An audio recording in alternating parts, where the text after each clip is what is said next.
يقول الله تعالى في كتابه الكريم بعد أعوذ بالله من الشيطان الرجيم: وقبل ذلك أقول لكم إن الله ذكر الخير الكثير في القرآن مرتين. خير كثيرة اللي جو في جهة الخير الكثير نعطيه 20 دور ويرد لي 40 دور. لو كان يجاوبني إن شاء الله تعالى شي واحد منكم ويقول لي فين جات مسألة الخير الكثير في القرآن، خير كثير، وشكون اللي يقولها؟ شكون؟ العليم الخبير القدير. شكون أنا نفسي؟ شكون يعني؟ ها؟ أما الأولى فوردت في سورة البقرة، قال تعالى: الشيطان يعدكم الفقر ويأمركم بالفحشاء والله يعدكم مغفرة منه وفضلا والله واسع عليم يؤتي الحكمة من يشاء ومن يؤت الحكمة فقد أوتي خيرا كثيرا وما يذكر إلا أولو الألباب. لا إله إلا الله. هذا الخير الكثير، وتدور على الخير الكثير وتدور عليه هنا. فين تدور عليه؟ طرق الشيطان وإملاءاته إذا سولت لك في صدرك تحرفك عن الخيرات كلها.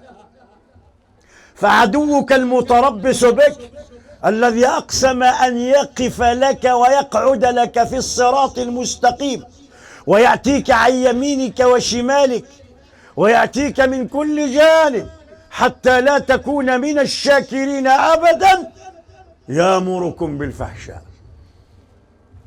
يزين لكم النساء. إذا قلت للشاب تزوج يقول لك: لماذا أتحمل مؤونة امرأة في البيت مطالبها كثيرة واللحم الحرام يعرض على قارعة الطريق وفي الشواطئ، بل إن هنالك من استغنى بيده وهو ينظر إلى العورات في الانترنت وفي المواقع الفاسدة المفسدة التي وصلت إلى 1,000,000,000 موقع. 1,000,000,000 موقع. الله أكبر. هكذا الشيطان استطاع عبر الوسائل أن يأمرك بالفحشاء بتزيين الفاحشة عن طريق الصورة العارية، عن طريق الفيلم. فالشيطان يعدكم الفقر، أنت ما عندكش وتمشي تتزوج، شحال عندك؟ خصك الكرا وخصك كذا، في حين أن الله تعالى يقول ليبدد شبهات الشيطان: وأنكحوا الأيام منكم والصالحين من عبادكم وإمائكم إن يكونوا فقراء يغنيهم الله من فضله والله واسع عليم. الله تعالى يقول قولا والشيطان يعد وعدا، أيهما تصدق؟ كان اللي خدام يجيب 400,000 وما بغاش يتزوج، قال لك وعلاش غادي نتزوج أنا وكل شيء كاين؟ لا حول ولا قوة. أنت مسلم ولا ماشي مسلم؟ أنت تستهين عياذا بالله بالجريمة التي يهتز لها عرش الرحمن. ألم يقل النبي: من يضمن لي بين فكيه وفخذيه أضمن له الجنة؟ ألم يقل رسول الله حينما سئل أكثر ما يدخل الجنة قال: تقوى الله وحسن الخلق، فلما سئل عن أكثر ما يدخل النار قال: الأجوفان، الفم والفرج. أكثر ما يدخل الناس النار اللسان الذي يلتهم أعراض الناس ولا يراقب رب الناس، والفرج زنا. فالشيطان يعدكم الفقر، ما تتزوج، غادي تفقر، غادي تبقى تنفق، غادي وما يقراش وما أنفقتم من شيء فهو يخلفه، وما قراش حديث النبي اللي قال لهم: دينار تنفقه على أهلك ودينار تنفقه على المسكين ودينار تنفقه في سبيل الله أيهما أعظم أجرا عند الله؟ فسكت الصحابة فقال: دينار تنفقه على أهلك أعظم النفقة أجرا عند الله. أوه أوه أوه أوه من تكون عندك 400,000 وتمشي للقهوه تبقى تخسرها غير في القهوه مع اصحابك، عمرو ما تكون فيهم البركه. جيب 300,000 وتتزوج، ربي يدير فيهم البركه، لانك ان شاء الله لا تنفق الا نفقه تجزى عليها، بل تجزى على الجزاء الاوفى اللي هو النفقه على الاهل. نعم. الشيطان يعدكم الفقر ويامركم بالفحشاء، وعدهم غير بالفقر. علاش تامروا بالفحشاء؟ قول لهم انتم الله ما كان لاش تتزوجوا، فليساتكم ما غاديش يقدوا. وقف هنا الشيطان، لا، يقول لك ولكن لا تستغني عن فطرة الله التي فطر عنها الناس، وهو ميل الرجل إلى المرأة وميل المرأة إلى الرجل، فيريد أن يدفعه لكي والعياذ بالله يصرف شهوته في الحرام. فما ترك، قال النبي صلى الله عليه، ما تركت فتنة أضر على الرجال من النساء، ولا فتنة أضر على النساء من الرجال. رب رب رب رب. قبضني البارح واحد وقال لي بغيت نهضر معاك، بغيت نطردك، انا جيت بعيد. قلت له ان شاء الله نكمل الدرس وهضر معايا. تكمل الدرس اداني، قال لي انا كنت اتعجب في المتزوج كيف يمكن ان يزني، فاستصغرت هذا واستبعدته، ولكني لما تزوجت وانا صاحب حرفة ادخل الى البيت فيخرج صاحب البيت ويستأمنني في بيته على بعض شؤون إصلاحات منزلية، وإذا بأزني من أكثر من امرأة. يا الله، يحسب لك انت يا النساء سهل الامتحان ديالهم. قال لي انا ما كنتش نصورهاش، ياك حسابك غادي تفتن غير اللي ماشي مزوج؟ الشيطان لا يريد لأحد أن يظل طاهرا مطهرا، لأن النبي ضمن للمسلم إذا صبر ولم يعص الله تعالى ولم يصرف شهوته في الحرام ضمن له الجنة. الله الله. اسمعوا يا أولادي ويا بناتي اللي كتسمعوني، إن أقرب ما يقربك إلى سعة رحمة الله هو أن تتعفف وتحصن نفسك، فهو من أعظم وسائل الانتصار على الشيطان، لأن الشيطان يأتيك إلى مسألة نقطتك الضعيفة في كونك تميل إلى المرأة ويقول لك ما غير شوف الأولى، غير زيد شوف الثانية، الخلوة ما عليهاش، مرت خوك ما عليهاش. كل ذلك ورد في كلام رسول الله يحذر من هذا. شوف سيدي، يا والله يعدكم زيد مغفرة منه وفضلا، يريد منك أن تنفق ضدا على إرادة الشيطان، لأن الله يقول أنفقوا مما جعلكم مستخلفين فيه. يريد لك أن تتزوج، لا أن تتعرض عياذا بالله لفتنة مع امرأة خارج إطار الزواج. والله يعدكم مغفرة وفضلا والله واسع عليم. قال لك يؤتي الحكمة، فالحكمة كلها واسمها هي أن تعصي الشيطان وتحارب. اسمعوا الحكمة واسمها هي الحكمة هي وضع الشيء في مكانه، ولا بد من معرفة الشيطان، وهذا من مقتضيات الحكمة. فالحكمة تقول أن الشيطان هو أعدى عدوك، بل هو زيد عدوك زيد يجري منك مجرى الدم في داخلك. ورب رب رب الحكمة أن تعرف هذا. هل إذا صاحبت الشيطان واستمعت له وانقدت له تكون حكيما؟ أعوذ بالله، قد جانبت الحكمة والصواب والعقل، واش وديك الجهنم وانت غادي تتابع وتقول لي أنا عندي الحكمة؟ أعوذ بالله. يؤتي الحكمة من يشاء، فالله تعالى يتفضل على بعض عباده. كتصيب شاب كاع الفلس اللي كاين ما يمشيش للسعيدية، ما يتعراش، ما يمشيش فين والعياذ بالله تبرز فيه العورات. شاب يباهي الله به الملائكة في الملأ الأعلى، فالشاب التائب عندي أفضل من كثير من ملائكتي. شاب يا أخي كيوسف، غلقت الأبواب قالت هيت لك، وإذا به يدفع الشهوة بثلاثة أبعاد: بعد العقيدة، معاذ الله معاذ الله، بعد الأخلاق، إنه ربي أحسن مثواي. كيف يمكن لمن أحسن إلي أن آتي لكي أخدعه في أهلي؟ البعد المقاصدي: إنه لا يفلح الظالمون، لن يفلح أبدا من يخون من صرف فيه الخير. نعم، لذلك ليس من الحكمة أن تطيع الشيطان، فعليك أن تنفق. يأمركم بالفحشاء، الشيطان يعدكم بالفقر ويأمركم بالفحشاء. الحكمة أن تنفق ضدا على إرادة الشيطان، وأن تتزوج وتعف نفسك بدل طاعة الشيطان الذي يأمرك بالزنا الفحشاء.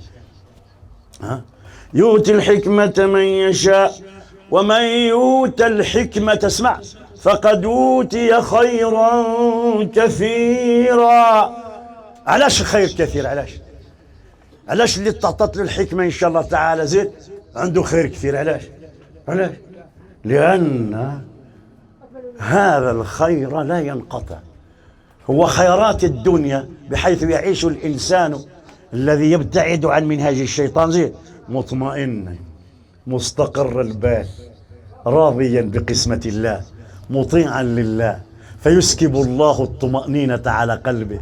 ومن يرد أن يهديه يشرح صدره للإسلام. يا سيدي يعيش واحد الحياة الطيبة. الله أكبر الله أكبر الله أكبر.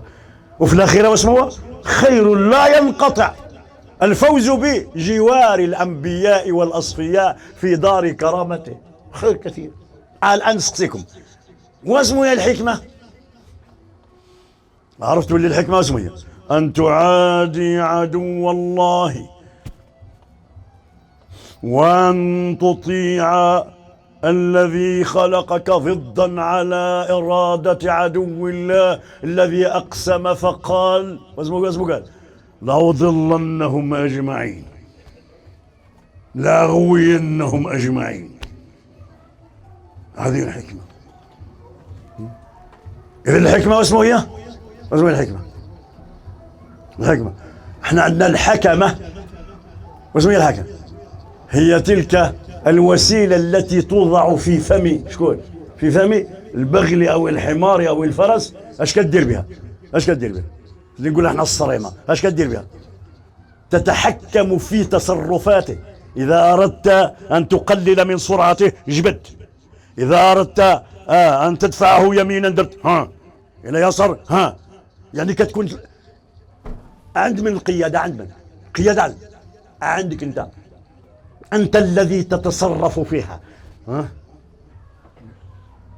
فالإنسان إن شاء الله تعالى فوقاش يكون حكيم، فوقاش حينما زيد يضبط نفسه بداعي الوحي والعقل، فلا يمكن أبدا أن يأتي الشيطان لكي يستزله في لحظة ضعف. وثاني الحكمة اسمها أن تضع الشيء في مكانه. فهم نظر إن شاء الله تعالى فيها الخير. الآية الأخرى تاع الخير الكثير فين جات؟ الآية الثانية تاع الخير الكثير يا وزير. الآية الأولى تاع الخير الكثير اسمه معصية الشيطان الذي يأمرك بالفقر ويأمرك بالزنا، وأن تطيع الله تعالى باش بالإنفاق في أوجه الخير زيد والزواج. يزيد الآية الثانية اللي فيها الخير شكون يجيبها؟ شكون؟ يلا واخف سورة النساء وعاشروهن بالمعروف فإن كرهتموهن فعسى أن تكرهوا شيئا ويجعل الله فيه خيرا كثيرا. لا إله إلا الله. الحكمة هنا واسمه الخير الكثير. هنا الخير الكثير هنا واسمه ايوه قولوا لي. أولا تزوج، ثانيا تزوج امرأة يكرهها.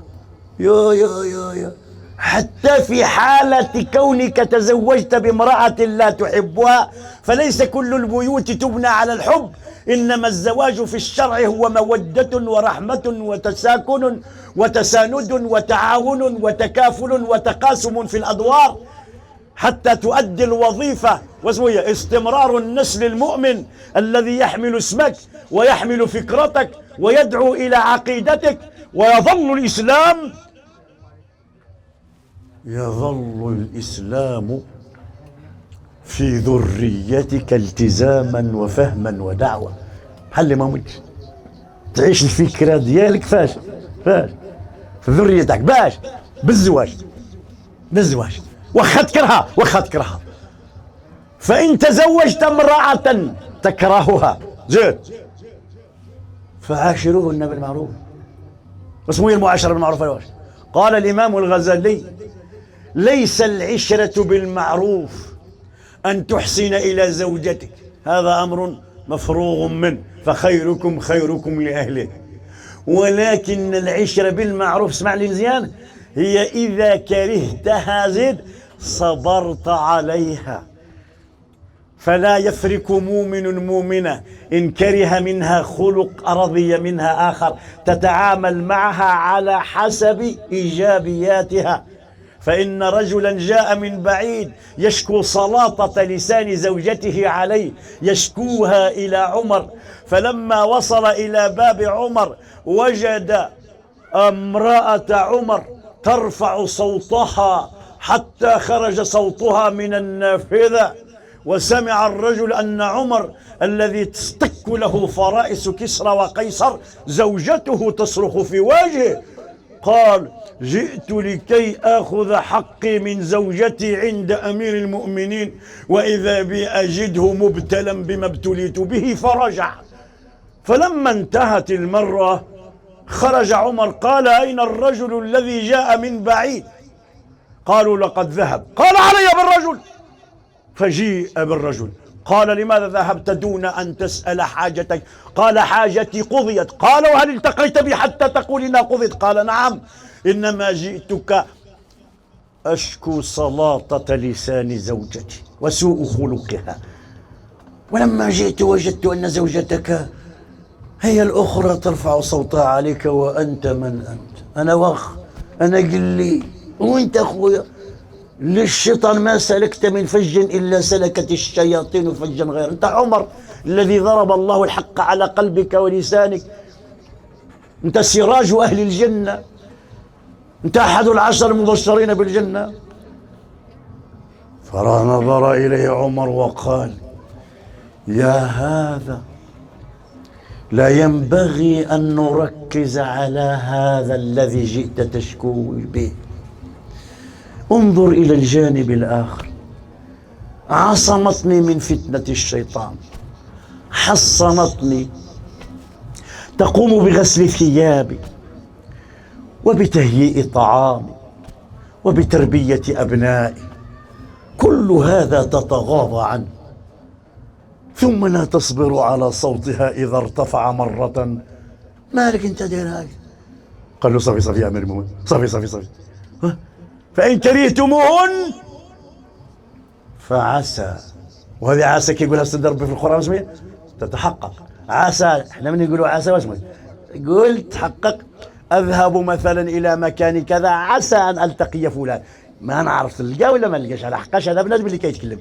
لكن سيد ربي يقول عسى واسمه هذا حق، لأن الله ما فيش مسألة الشك. يقول لك سيد ربي: فإن كرهتموهن فعسى أن تكرهوا شيئا ويجعل الله فيه خيرا كثيرا. الزواج حتى بالمرأة التي تكرهها فيها خير كثير. السؤال الثالث الآن، عرفنا نعم سيدي الحكمة هي الخير الكثير، والحكمة هي معصية الشيطان في مسألتين: مسألة زين البخل، ومسألة زين ان الشيطان يعيدكم الفحشاء الزنا، وطاعة الرحمن زين في الإنفاق في الزواج.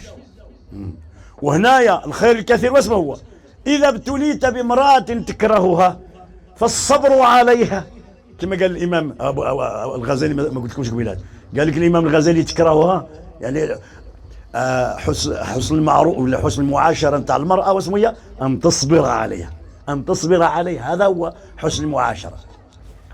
اذا هذا هو الخير الكثير في زوج نتاع المساله. لكن قل لي السؤال الثالث، كيف يمكنك ان تصبر على امراه تكرهها؟ قول اقول لك كيف يمكن ان زين فلا يصبر عليها زين الا من اوتي الحكمه. يا الله، الحكمه اللي في الايه، لان اللي ما عندوش الحكمه اسمه يدخل يزعف انا قاعد انا، لا يا اخي تكون عندك الحكمه. بس وين الحكمه؟ تقبض نفسك، تحكمها، تحكم الشرع، تستحضر أقوال رسول الله، تستحضر سيرة النبي كيف يتعامل مع نسائه، تستحضر كل هذا الشيء.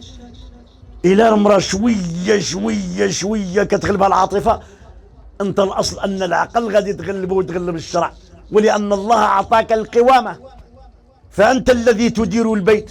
الرجال قوامون على، ما معنى قوام؟ مسؤولون مسؤولية بين يدي الله عن المرأة، زين، على كل شيء عن المرأة مسؤول عليها، عن خروجها، على العبادة ديالها، كل شيء أنت مسؤول، لأن الله قال قوا أنفسكم وأهليكم نار. فلو غابت عنك الحكمة لكنت تخرج من بيتك زين وقد طلقت، وتدخل وقد طلقت، ما دمت تكرهها. دائما الناس يضربوني في التليفون، انا قلت لها راكي مطلقات ثلاثه، راكي مطلقات ثلاثه، مستعجلين الناس. الطلاق كثر بالزواج. الشباب تاع اليوم وبناتنا ما بقاوش قاعد يصبروا ولا الحكمه. البناء صعب، وما يبنيه مليون رجل يهدمه رجل واحد في لحظة، فكيف إذا كان من يهدم أكثر ممن يبني؟ ولذلك أقول من الحكمة للمتزوج من الرجال والمتزوجات من النساء أن يعرفن أن الزواج هو مدرسة يتعلمون فيها الصبر على تحمل المسؤولية لبناء لبنة من لبنات المجتمع، وهي الأسرة المؤمنة المتدينة التي تصبر في الطريق على كل المشاكل حتى تخرج لنا نشأ سويا يحمل الدين. الإنسان يعرف الزواج واسمه الزواج، ما يبقاوش الناس عندهم هذيك الثقافة ديال المسلسلات التركية والمكسيكية، أن البنت ترى في الزواج ما تعرضه الشاشات في المسلسلات بأن فارس أحلامها غادي يكون إن شاء الله مرفه، وغادي يعيشوا في الفيلا اللي شافوها، وغادي كذا، وذاك الكلام الرومانسي. لا، ستصطدم بواقع، ستصطدم بواقع، فلا بد أن توطن نفسك. ولذلك تمنيت، شحال مرة نقولها، تمنيت وقد كثر الطلاق بهذا الشكل الرهيب في المغرب، أن الجمعيات المجتمع المدني ولا وزارة الأوقاف وجب عليها أن تقوم بدورات تدريبية توعوية للمقبلين على الزواج من الشباب ذكورا وإناثا، ليعلموهم ما هو الزواج وما هي الأسرة. ماشي شيء قضية زعفانين راكم بالطلقين. واش هو داير العرس فاش دار؟ فوقاش دار الكارت؟ فوقاش دار الكارت فوقاش داروا في اكتوبر، هو طلق فاش؟ قبل في سبتمبر. اش الغريبه هذه اللي راح نسمع؟ إذن فكان لابد إن شاء الله تبارك وتعالى أن يدرب الإنسان نفسه ويوطن نفسه على اعتبار الزواج مدرسة يتعلمان فيها الصبر. اصبر علي نصبر عليك، هذه الحكمة. اصبر علي، غطي علي نغطي عليك، دير علي علمك وندير عليك علمك، ما تبقاوش دائما تحاسبوا. قال لك كثرة العتاب لا تترك لك أحباب. ما دام القضية ماشي تمس العرض قضية بسيطة حضرة قالوها فيا، أنا أدير بقى ما سمعتها صبية، لا بقى ما سمعت. ولذلك إن شاء الله في الزواج تاع السي عبد الرحيم غادي نقول لهم إن شاء الله تعالى واحد شي نصائح إن شاء الله في هذه المدرسة إن شاء الله تبارك. ما غادي نتكلم لكمش على الكلام تاع بكري على قضية الحقوق والواجبات وكذا، والزواج يتبنى على الدين، وهذا الشيء تكلمنا عليه إن شاء الله. إذا علم الإنسان أن الزواج فعلا هو مدرسة تربوية تعلمك تحمل الآخر والصبر عليه وضبط النفس وإحكامها حتى تستمر سفينة الزواج لكي تصل إلى شاطئ النجاة. أوا خصكم أخويا إن شاء الله واحد الربعة ديال الكنينات، أربعة ديال الكنينات ولا يبرات يكونوا عندك دائما في الدار، وبهم إن شاء الله تبارك وتعالى تؤطر نفسك في البيت. الحاجة الأولى يذكرهم واحد النبي صلى الله عليه وسلم، واحد وصية قال له النبي صلى الله عليه وسلم: 4 من سعادة المرء في الدنيا والآخرة. كان غير يكتبهم الواحد ويديرهم في الحيط ولا يكتبهم في قلبه ويبقى يعمل بهم.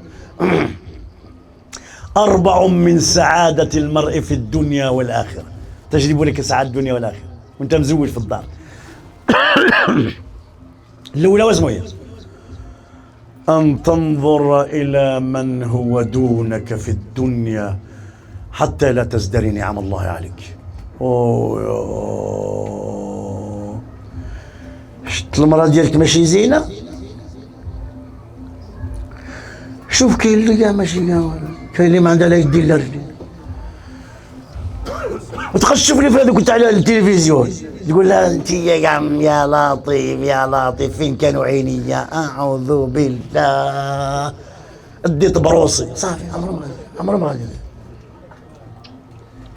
سمعت اخويا؟ وهي عاودك واسمه تقول الحمد لله انا اديت راجل كامل ويتمشى وكذا، راه كاين اللي داته مسكين في الاخر. اذا في المساله واسمه ان تنظر الى من هو دونك زيد في الدنيا، تبقى تشوف اسمه المراه واسمه تشوف اللي يقل منها في الدنيا حتى لا تزدري، باش تبقى يقولوا ما جبت لي والو. شوف هذيك المراه اللي مشينا عندها راجلها واسمه داير لها واسمه، هذا يخرب البيوت. انا نقول لها المراه والنساء هذا متاع قليل، فلا ينبغي للعاقل ان يشغل باللهو واللعب. لا تكونوا كالصبيان في البيوت، فصاحب العقل الصغير حتى ولو كان كبيرا في السن هو الذي يهتم بالصغار.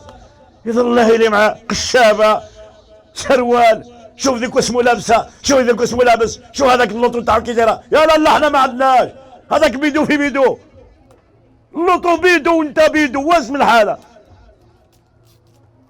الناس عند الله بقلوبهم، فرب أشعث أغبر ذو تمرين مدفوع بالأبواب لو أقسم على الله لأبره. فالتفاوت عند الناس في المنزلة ليس بالمنصب ولا بالجمال، وإنما بالتقوى، والتقوى محله القلب، ولا يعلم ما في القلب إلا الله. أنا تربي من حمد الله ما يبدلكش، حتى النظرة تاع الحرام ما يشوفهاش، يخاف يدخل على روحه الحرام. واللذة التقية حتى لو خرجت برا ما تشوفش الحرام، لأنها تعلم أنها إن فعلت فقد أدخلت الحرام إلى بيتها. الزوج والزوجة يشوفوا تحتهم في الدنيا باش ما يبقاوش يطمعوا في الشيء. أدير ذيك وتدفعوا ديال الكريدي بالربا. لطيف لطيف، باش يشري فريجيدار دار الكريدي. جا العيد الكبير قالت له خصني عنده باش عنده القرون ملويين. يا بنيتي احنا ما عندناش، وراه جيب لي شوف سيدك جارك راه جابو تعرف ولا قد البردعه. وكي غادي نديرو احنا ما عندناش؟ يمشي يسلف على البنكه بالربا باش يشري العيد اللي هو ماشي مفروض على الذي لا يملك شيئا ولا قدرة له على التضحية. تفرض عليه الزوجة لأنها تنظر دائما إلى من هو فوقها في الدنيا، فتضطره لكي يلجأ إلى معصية آذن الله فاعلها بالحرب، ويمشيك ويبقى العام كامل هو يخلص في ذاك. حشومة صاحبي حشومة. بغيتوا تعيشوا سعداء؟ شوفوا لتحت في الدنيا باش تحمدوا الله تعالى. شحال من واحد راه الآن رجلو معلقة فين في السبيطار، شحال من واحد الآن اللي راه بائس، شحال من واحد اللي ما عندوش، شحال من واحد انت راك خير من الملايير. إذا نمت في فراشك فاعلم أن الملايين يبيتون في العراء، وإذا نمت فاعلم أن الملايين لا ينامون إلا بالأقراص. كان سيد النبي منين ينعس يقول الحمد لله الذي أطعمني وسقاني وآواني، فكم ممن لا كافي له ولا مأوى. هذا سيد النبي صلى الله عليه وسلم. انت كالي شارب واسمه. قال النبي صلى الله عليه وسلم من أصبح آمنا في سربه. كاين اللي ما يقدرش يخرج يصلي في سوريا تعالوا المسلمين، الصومال، افريقيا يقتلوه، الشيعة يقتلوه في المساجد، الروسية ترميهم. تعرفوا اسمه داروا صحابي يدلي بهذه المرة؟ اسمه خرجوا بقرار زيد عندكم الخبر أنهم لا يصلون الجمعة. علاش؟ لأنهم لو صلوا الجمعة فقد وفروا فرصة للروس لكي يقتلونهم في المسجد جماعة. قال لهم ما كاش نصلي جمعة ممنوع. وحنا يا راك تشوف من أصبح آمنا في سربه معافا في بدنه عنده قوت يومه فكأنما حيزت الدنيا له بحذافيرها. وقولوا لي الأولى واسمه هي الوحش اللي غادي يتزوج، واسمه هي الكنينة الأولى.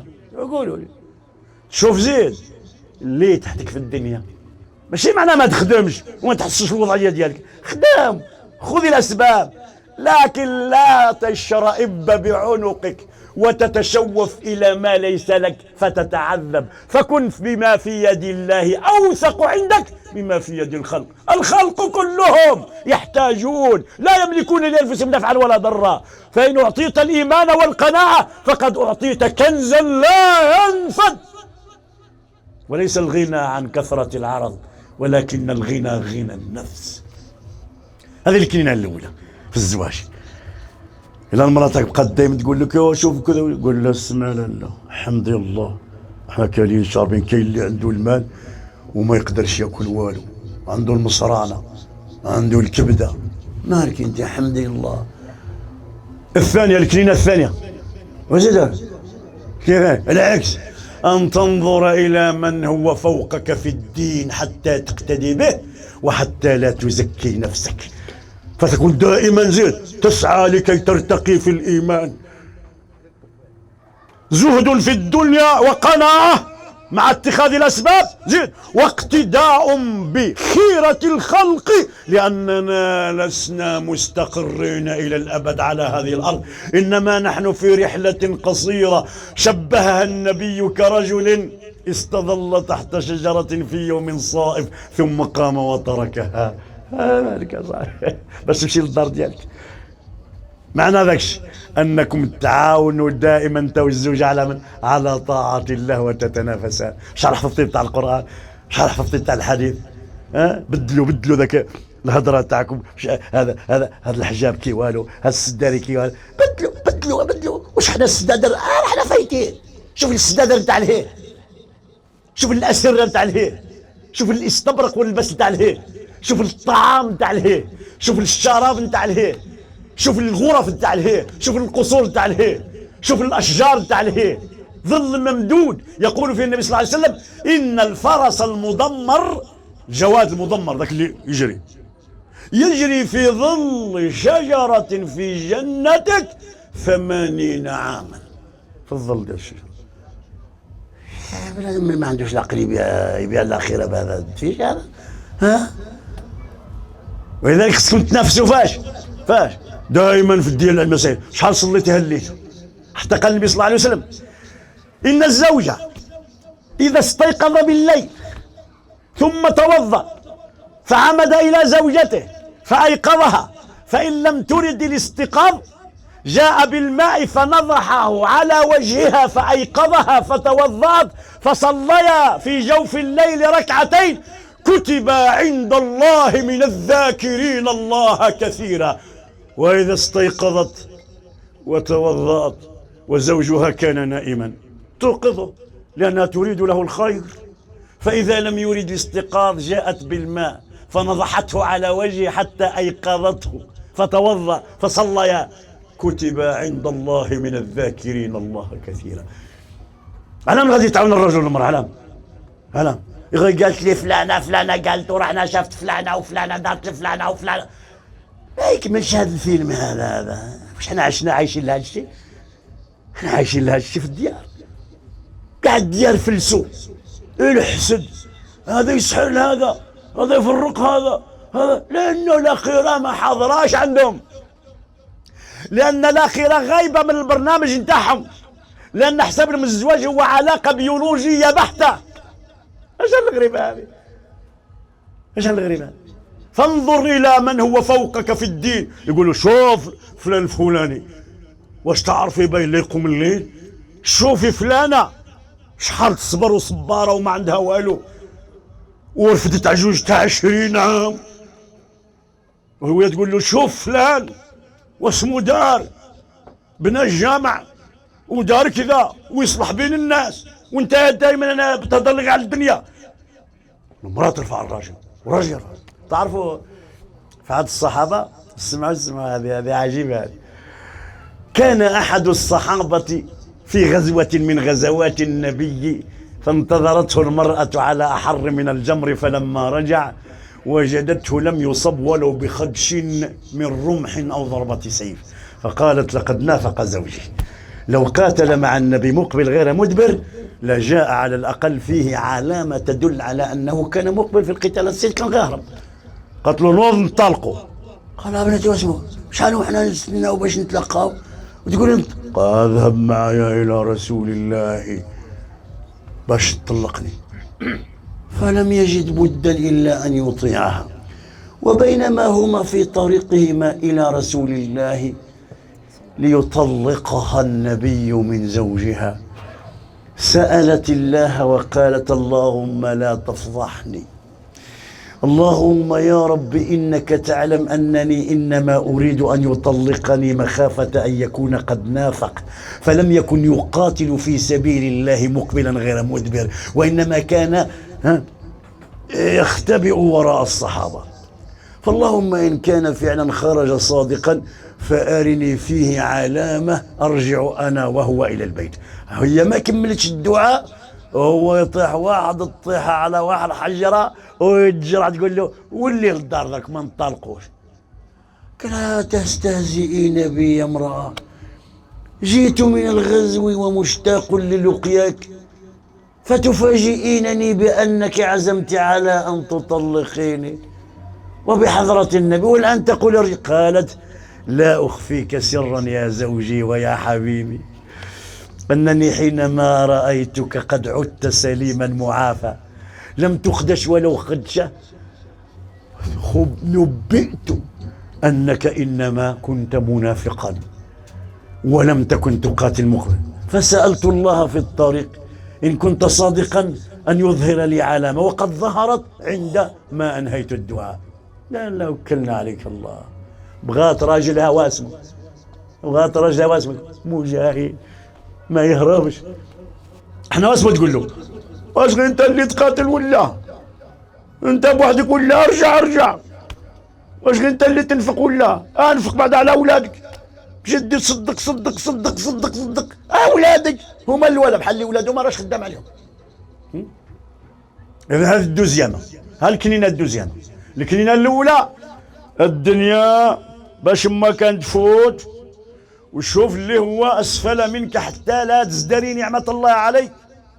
والثانيه ان تنظر في الدين الى من هو فوقا منك حتى تقتدي به. الثالثه زيدوا، الثالثه الوحش في الاسره، الثالثه زيدوا الوحش الحديث راكم عارفين. وزيدوا احبابي واخ. الثالثه واسمو هي أن لا تذكر حسنة فعلتها أبدا فتمتن بها على الناس وتبين راسك.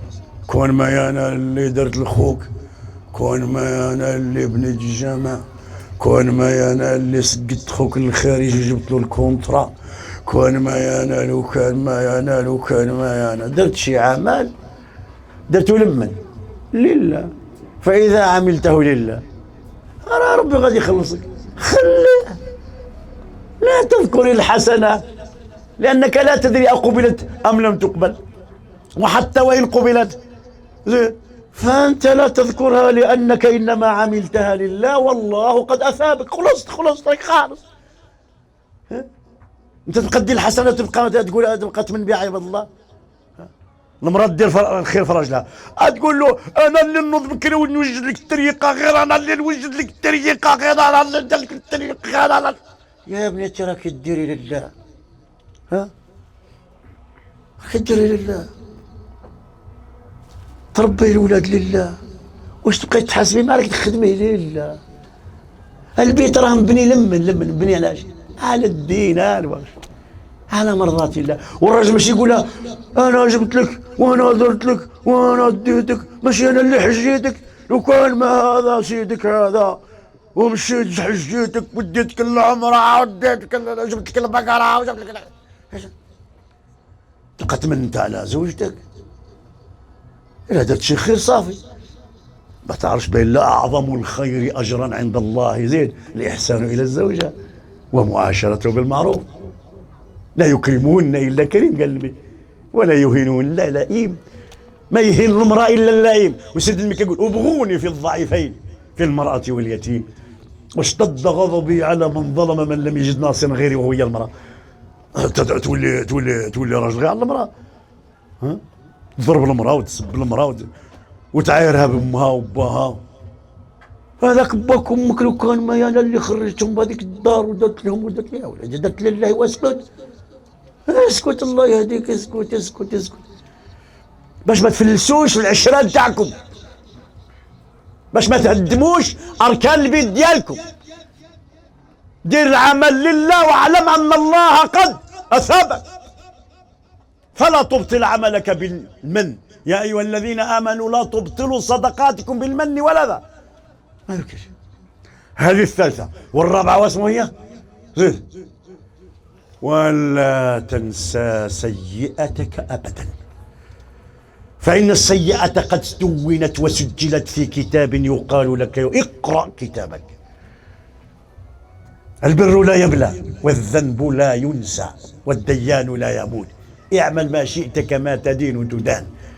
فعليك أن لا تنسى معصيتك، لأن المعصية إذا لم تنساها زيد بقي قلبك وجلا خائفا من الله أن يهجم عليك من باب تلك المعصية. قديم تقول يا ربي درت، يا ربي ظلمت نفسي. شو آدم وحواء اسمه قالوا غير مرة وغير اسمه قالوا ربنا ظلمنا أنفسنا وإن لم تغفر لنا وترحمنا لنكون من الخاسرين. وحتى يوم القيامة يمشوا عند آدم باش يقولوا له اشفع لنا عند سيدي ربي، يقول نفسي لقد نهاني، حتى فما لقد نهاني ربي عن الأكل من الشجرة فأكلت منها.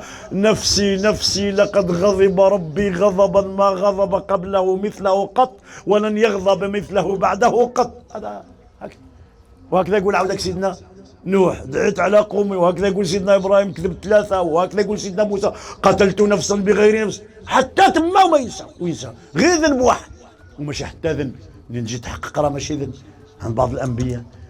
سبحان الله.